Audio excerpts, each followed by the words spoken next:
What is up, guys? Welcome back to another For Honor video. In today's video, I'm going to be going over the new hero Khatun in For Honor. Yes, Khatun is the new hero in For Honor. The design of this character looks really good. Of course, this is an assassin hero, which is honestly awesome too. So in today's video, I'm basically going to be going over pretty much everything about Khatun, from the moveset to the feats to the gear perks. That way this video can help you understand a bit about Khatun, the new hero in For Honor. So if you do enjoy today's video, be sure to leave a like and also subscribe if you're new. I also want to give thanks to Ubisoft for allowing me to get early access to showcase this hero. Let's get straight into it. All right, the first thing about Khatun is that she basically has 2-hit chains on all sides. So if you're going for light, you go for heavy. Right after this 2-hit chain, she can only do 2-hit chains. That's it. She cannot keep going. Next, we're going over Khatun's zone. Now, the zone itself does around 24 damage on the right side, and it will cost 30 stamina. So you want to be careful when trying to spam the zone. I mean, I would recommend just using the zone to finish up your opponent.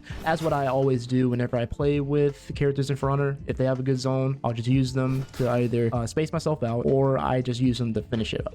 That's pretty much what it is. Next, we're going to be going over Khatun's front forward dodge heavy and Khatun's side dodge lights. So here is Khatun's front forward dodge heavy. It does around 22 damage on the top. It looks kind of cool. I like the animation style to it. Now, it does cost 12 stamina, so that's one thing you want to notice. I mean, it doesn't cost too much stamina, just 12 stamina, not too much in my opinion. Now, the side dodge lights, they do 15 damage on both sides, right and left. They only cost 9 stamina, so it's best to use these to finish your opponent off if they're very low. Either they're very low, or you want to counterattack with a dodge. Alrighty, next we're gonna go over the specialty for Khatun in her kit. Mainly her soft feints. Now, of course, Khatun is an assassin and is hard, and is a harasser and a soft feint specialist. So, of course, she is going to be able to soft feint into different types of attacks. So if I were to go for heavy on top, I can soft feint straight into a light. You just got to move your guard very quickly to the side you want to go for. So if you want to go for right, you can go for right and just press light very quickly at the same time. Or if you want to go for the left, you can go for left. You got to press heavy into the left with light at the same time. You got to do it very fast. And you can also do this with heavies too, which of course, it does around 24 damage for the chain left heavy or chain right heavy. Or if you're trying to go for top as well, you can do that too. You can chain it on top as well. And you can do the same thing with the light too. Mainly just think of Khatun as like Aramusha, but a bit slowed down in a way, if I could just say. Like, she's a bit slowed down, in my opinion, when it comes to doing these soft feints. But with Aramusha, you can just basically go crazy and just start spamming the light soft feints as much as you want. Just for her, it just feels a bit slow. And of course, she only does a 2-hit chain, so you can't like continue it as much. Next, we're going to be going over frightful kick. Now, the frightful kick is a soft feint, mainly from a heavy into a kick. So if you're going for a heavy, go for X. You can go for a kick right after, and you can potentially go for a light too. Of course, the kick itself just opens up for a light. That's pretty much what it does. It just opens itself up for a light. Now, next is Fear and Fury. Now, Fear and Fury is mainly soft feinting into A. That's pretty much what it is. You basically soft feint into A, and you can go for different moves, which I will go over those later on a little bit. But mainly you can soft feint this by pressing A right after. You just got to press heavy and then press the A really fast. That's pretty much what it is for Fear and Fury. All right, so next we're going to be going over the moves after Fear and Fury. So with Fear and Fury, you can mainly go for some moves. So you can go for either right bumper, which is mainly light, or you can go for zone, which of course is right bumper plus heavy, or RT in a way. So here's what it is. You basically want to soft feint into A, and then when you're in this animation here running, you can go for right trigger, which is mainly going to go into Bloodied Wrath, or you can go straight for a zone, which will do 16 damage on the left side, or you can go for the light, which does 10 damage on either side. So if you're doing on this side, you get 10 damage that side. If you do on this side, on the right side, you do 10 damage on that side too. Now, of course, with these moves, they're not too bad, especially the zone. I like the animation on the zone. It doesn't cost too much stamina. It just only for the zone, in my opinion, it does cost a little bit more stamina than anything else, around like 30 stamina. Now, for the heavy Bloody Wrath, it does have a pinning animation, and if you're close to a wall, you can wall splat them. I like this pinning animation. It gives like that pirate feel in a way. That's what it gives to me. Even for the top, it gives that, it just gives that like kind of pirate feel in a way with Khatun. You can also feint the Bloody Wrath too. You can feint it. You feint that impale Bloody Wrath. But of course, in Fear and Fury, you can basically go for the zone if you want to, or you can go for the light or you can go for the heavy, mainly Bloody Wrath. Just all after you do Fear and Fury. Getting into this animation here, the running animation, you can go straight for those moves. All right, next we're gonna go over the moves after Bloody Wrath. So with Bloody Wrath, you mainly just press the heavy, which gives you that unblockable animation to where you can possibly pin them on the wall if you want to and get a wall splat. After you pin them, you can go for different moves. So you can go for a light right after you pin them, which does around 8 damage and costs 6 stamina. Or you can go for the zone after you pin them, which gives you hyper armor, and it also costs 12 damage and 9 stamina on the left side. Or you can go for another heavy, which gives you an extra pin and does some really cool animation right there. Like, this one is my favorite. After you press it, you just press it into the body, which is just crazy. After you get that pin, you go for a second pin.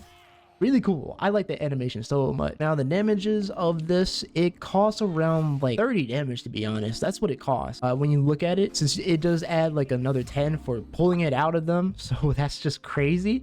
And around 30 damage, not too bad. Of course, you can go for the heavy right after, like I said, or you can go for the light, or you can go for the zone after getting the pin. Now this is all after you do the move Bloody Wrath, which of course what I'm showing you guys is in Fear and Fury, but there are more ways to get into Bloody Wrath. So here you can get into Bloody Wrath very easily by going for a guard break and pressing heavy. You can go for Bloody Wrath just like that to get those extra moves in. The only reason why I showed Fear and Fury for a bit was because I just wanted to showcase how you can do Bloody Wrath with Fear and Fury. But with this, you can do it easily by just pressing guard break and getting straight into Bloody Wrath right after and going for different moves. Heavy, light, and zone if you want to. And of course, you can do Bloody Wrath right after parry counter too. So after parry counter, you can go for Bloody Wrath and potentially get the pin off and go for those different moves like I showed you guys. All right, so you guys know that Khatun is also an assassin too. So of course, there's going to be a deflect in here somewhere. Now the deflect is with Fear and Fury. You just have to look at what I'm trying to do, what I'm going to do here. You mainly want to go into Fear and Fury. So if you're in Fear and Fury right here, you can get a deflect and go for Bloody Wrath. It's not too hard to do. You just got to be in Fear and Fury, mainly going for the heavy and soft feinting into A. That's how you get into Fear and Fury, and you go for Bloody Wrath right after if you want to. And since Khatun is an assassin, you can basically get the deflect regularly. You don't just have to go straight for Fear and Fury just to go for the deflect. You don't have to do that. That's just a bit more stylish. You can still do the regular deflect because, of course, Khatun is an assassin, so you just got to remember that. And also, here is Khatun's running attack animation. Looks pretty cool as you get the first slash and go for a second slash right after. It does around 12 damage on the first one and 8 damage on the second one, and it does cost 9 stamina. All right, guys, so that's pretty much going to be it for the moveset. Now I'm going to go over more of the hero specifics within Khatun's kit. All right, so the first one here is soft feints. You cancel the startup of a heavy opener, heavy finisher, and steps ruler with an attack in another direction. Rifle kick, or fear and fury, pretty much. And then the second one here, chain fear and fury. You can chain fear and fury with any attacks by pressing A, except after punishment attacks, Bloody Wrath and Bloody Wrath follow-up. And for the third one here is dodge cancel. You can cancel fear and fury or Bloody Wrath by pressing A, mainly the dodge button. And here is the fourth one, which is kick follow-ups. Successful frightful kicks chain to your finishers. And here's the next one, it's enhanced step dwellers.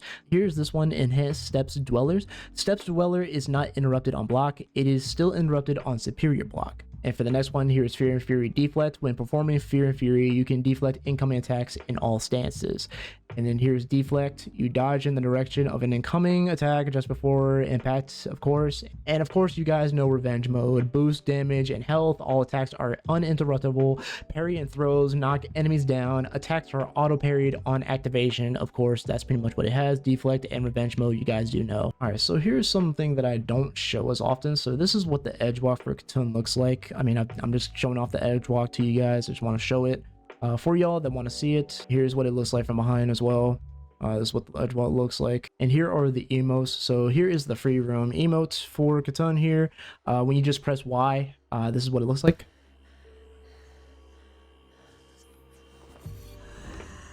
Pretty ominous and pretty just spooky in a way. I like that. Here is the emote when you hold down Y.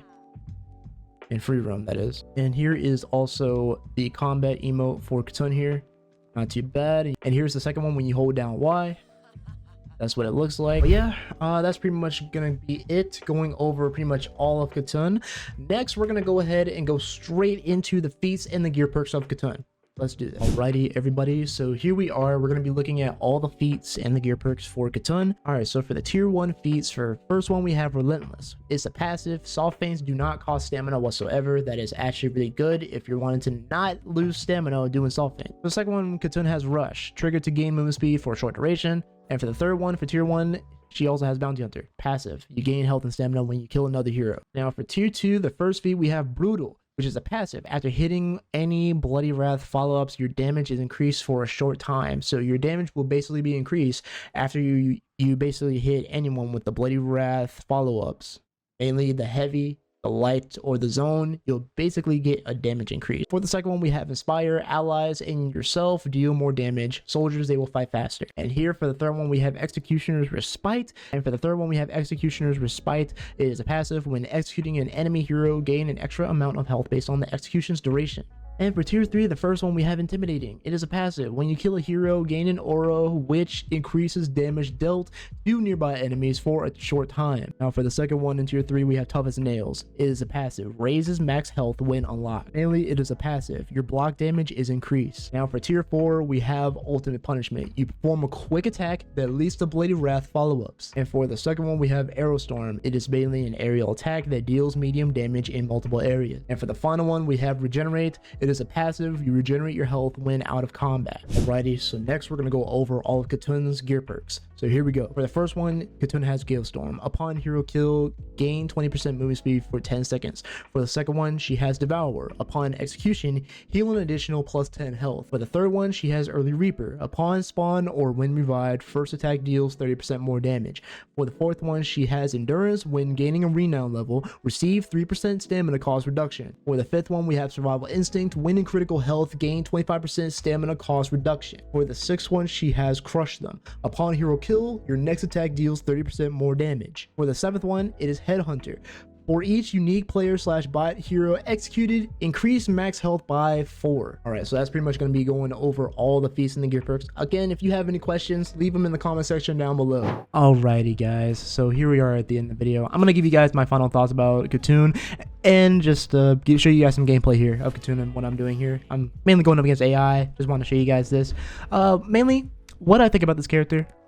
I actually like this character. I know this character to me kind of feels a bit slow and a little sluggish to me. I don't know. I guess that's just me. This is just in my opinion. I just feel like she's kind of slow as an assassin. I don't know. I guess it's just me. But she does make up for it with her deflects too. Her deflects really are awesome. The deflecting into Bloody Wrath is honestly my favorite about Khatun. And getting into Bloody Wrath, mainly Bloody Wrath itself as a move, mainly that Impale move, that's what Bloody Wrath is.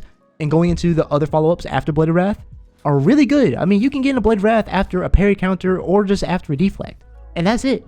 Like, Bloody Wrath itself is actually really good. And plus, if you impale them and go for a heavy again, you basically can just get another heavy and then pull it out of the opponent and get more damage. Which is really honestly awesome to me. Like, I like that with Khatun. Just that impale, it looks really cool. And the animation for it is awesome. Like this character... just is very fun. Really it is. I like it overall. To me it is. Now the design of Khatun looks pretty cool too. I like the design. It looks awesome. I can't wait for you guys to actually get to play with this character. This character is honestly really awesome. It's another assassin character in this game, and I'm glad I was able to give you guys a little bit of an overview guide for this character. Now, maybe later on during the year, I might go back to Khatun again and maybe give you guys some combos, and I'll probably do like another kind of guide, mainly like a combo guide for her. I did say that I want to get some guides and whatnot, maybe for her and for other characters that I have not done yet from 2024. Speaking of Varangian Guard, I was thinking about going back to her. And probably for 2025, that's what I was thinking about. And I might still do it. And maybe Sohei. But who knows, guys? I do hope you guys enjoyed this video. And I hope you guys will enjoy Khatun in For Honor. And if you did enjoy today's video, be sure to leave a like and also subscribe. And again, thank you, Ubisoft, for giving me the access. Okay, sorry. And again, thank you, Ubisoft, for giving me early access to try out Khatun. I definitely appreciate it. Thank you guys again. And I hope you guys enjoy this character, Khatun. But that being said, I'm TheGamingRaptor. Stay wild, everybody. I'll see you guys in the next video. Alright, guys. Peace out.